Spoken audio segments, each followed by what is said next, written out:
E aí pessoal, beleza? Nesse vídeo aqui eu vou te mostrar como fazer uma pintura em um fundo desfocado, utilizando pastel seco e lápis de cor. Espero que toda vez que você se deparar com um fundo desfocado, a partir desse conteúdo aqui, você pelo menos já tenha uma noção de como fazer e um norte a seguir, ok? Vamos lá então. Eu vou iniciar com o giz pastel seco na cor preta. Eu consigo fazer um colorido, uma pintura, uma cobertura, um preenchimento mais ágil, direto ao ponto. Depois que eu apliquei o giz pastel seco na cor preta, o sépia misturando com preto, e agora eu vou trabalhar com a ferramenta de aplicação de sombra para espalhar esse giz aí.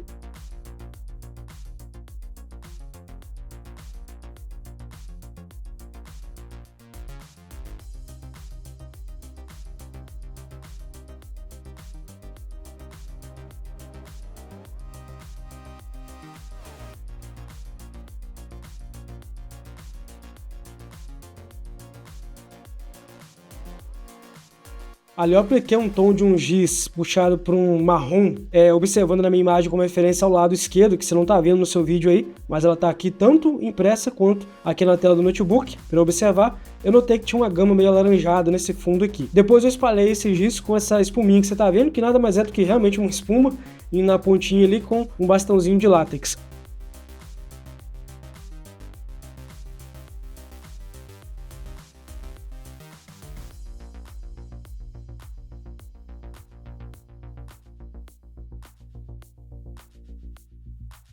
Agora eu vou entrar com lápis de cor sépia da linha Albrecht Durer Faber-Castell. E você vai perceber que eu vou conseguir chegar muito mais rapidamente ao tom de cor que eu quero. Bem direto ao ponto, bem mais rápido. E esse aqui é um papel Fabriano 4L, ou seja, um papel mais liso. O que se eu utilizasse, por exemplo, um lápis de cor direto no papel, demoraria mais chegar no tom, porque o papel, por ser liso, não absorve tanto assim as camadas de cores. Logo após ter utilizado o lápis de cor sépia da linha Albrecht Durer Faber-Castell, que é um lápis aquarelável, eu utilizei o lápis de cor laranjado Prismacolor Premier. Essa técnica, onde eu misturo pastel seco e lápis de cor, ela te permite trabalhar com vários tipos de lápis diferentes, de várias linhas, o que vai influenciar, é claro, quanto você vai saber trabalhar a camada do giz, a quantidade que você vai estar aplicando de giz, a dosagem da aplicação, eu quero dizer, a mistura das cores, os contrastes entre luz e sombra, para você chegar àquela cor necessária. Mas isso aí é assunto para um outro tipo de vídeo, para um outro conteúdo. Vamos focar aqui na parte do desfoque. E o que consiste o efeito desfocado? Basicamente você precisa dar aquela sensação para o espectador que ele está vendo algo em segundo plano, ou seja, algo distante, onde o campo focal, o foco, a nitidez vai estar totalmente no cão, que é o centro do desenho, nesse cachorrinho que eu estou fazendo, que é um trabalho sob encomenda. E o fundo desfocado tem que ficar realmente em segundo plano, dando aquela sensação de algo distante, sabe? E para isso acontecer, basicamente você vai fazer o seguinte: trabalhar os degradês bem diluídos, bem suaves, praticamente sem divisa de transição de uma cor para outra,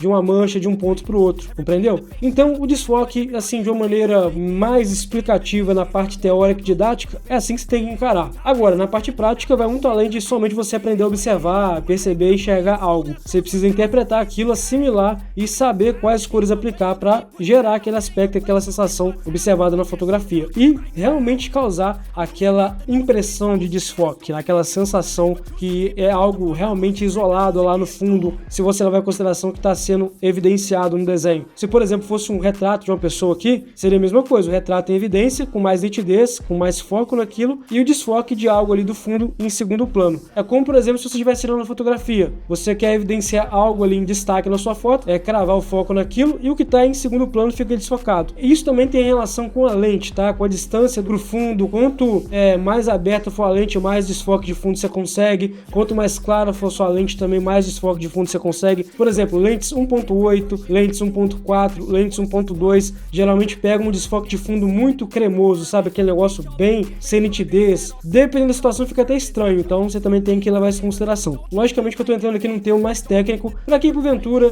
tem interesse em tirar suas próprias fotos e tal. Mas nesse caso aqui, como é um tutorial, que é onde eu preciso te explicar a questão do desfoque em si, eu achei melhor abordar de uma maneira mais geral, né? Mais aprofundada. Depois eu trabalhei com lápis de cor preto, você viu ali, e antes eu utilizei um pouco do ocre, mais nas transições do laranjado para esse fundo acinzentado que você está vendo aí.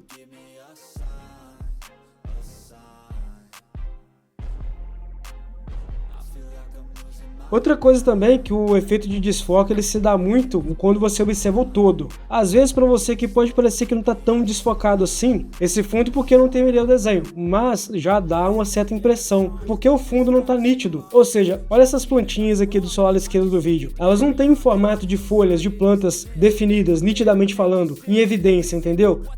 Você sabe que aquilo ali pode ser uma planta, na verdade que é uma planta, né, um vaso, alguma coisa assim, algum objeto de fundo, porque você entende o formato, mas não necessariamente ele está evidenciado ali na imagem, algo discrepante, exagerado, totalmente invisível, sabe? Faz um teste aí, tenta fechar os seus olhos um pouquinho, deixa eles bem entreabertos, que você vai começar a enxergar as coisas também de uma maneira mais desfocada, entendeu? Então isso é uma forma de você compreender melhor o conceito do desfoque de fundo, que nada mais é do que uma fotografia que você tira, evidenciando o que está em destaque na imagem, que você quer captar com nitidez e meio que deixando o fundo desfocado, sem tanta importância de captar o que está lá. Então no desenho a gente encara de tal maneira, não fazendo uma pintura ou não fazendo um sombreamento que gere destaque, nitidez, evidência no formato que você está representando, reproduzindo no caso.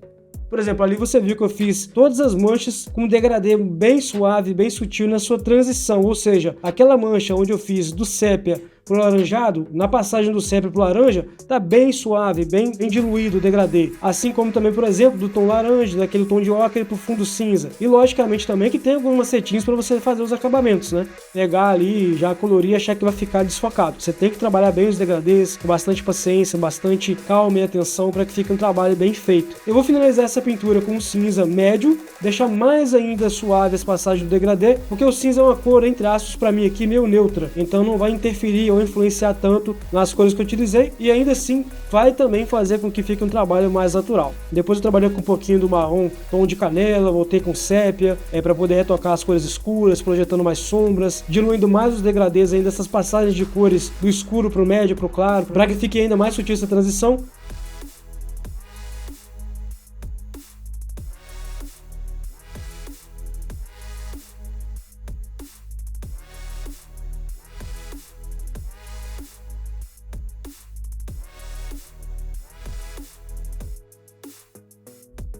E vou arrematar agora com esse tom de cinza mais puxado para um cinza frio. E aí eu vou deixar ainda mais sutil essas transições, porque eu vou estar misturando mais as cores, deixando elas mais no degradê. Então basta você aprender, logicamente, você tem que saber observar, interpretar e entender a partir da sua percepção como é que você vai abordar isso aí para aplicar no seu desenho.